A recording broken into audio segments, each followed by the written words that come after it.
Hello. Today we're going to talk about the importance of mixing and comparing some lab and large-scale equipment, and specifically the use of the RC1 and various METTLER TOLEDO products. This is really an excerpt from a short course, the Fundamentals of Scale-Up, which I give, and also the eye control mixing guidelines provided by METTLER TOLEDO. And my name is Ronaldo Machado.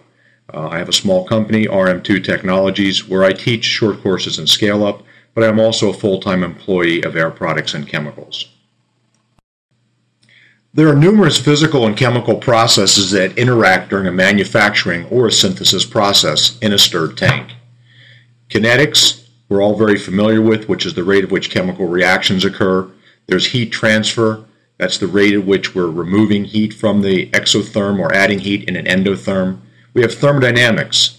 Also, we have phase mass transfer between the phases that can occur, solid liquid, liquid liquid, and gas liquid. We need mixing to create dispersion of these multiple phases, or perhaps to homogenize a single phase with a semi-batch feed. There also can be physical changes. All these various things are going on simultaneously in a stirred tank reactor. For effective scale-up, we need to understand how they interact. There are a number of critical time constants that characterize a synthesis process. For example, the kinetic rate constant, which we're all familiar with, units of 1/seconds. In addition, we have the gas-liquid mass transfer coefficient, the reaction circulation rate constant, which is the agitator pumping rate divided by the volume.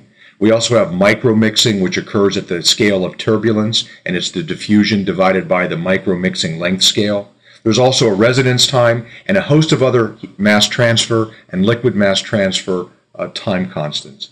The magnitude of these rate constants dictates scale-up strategy, problem diagnosis, and optimization. Critical is to scale up on one of those key variables. Scale-up is about balancing these very different process rates as they change with process size. Unfortunately, the process rates do not change uniformly with the volume or the equipment size, and very often they go in opposite directions. Therefore, for a good strategy in scale-up, it is best to use one key mixing variable as the basis for your scale-up.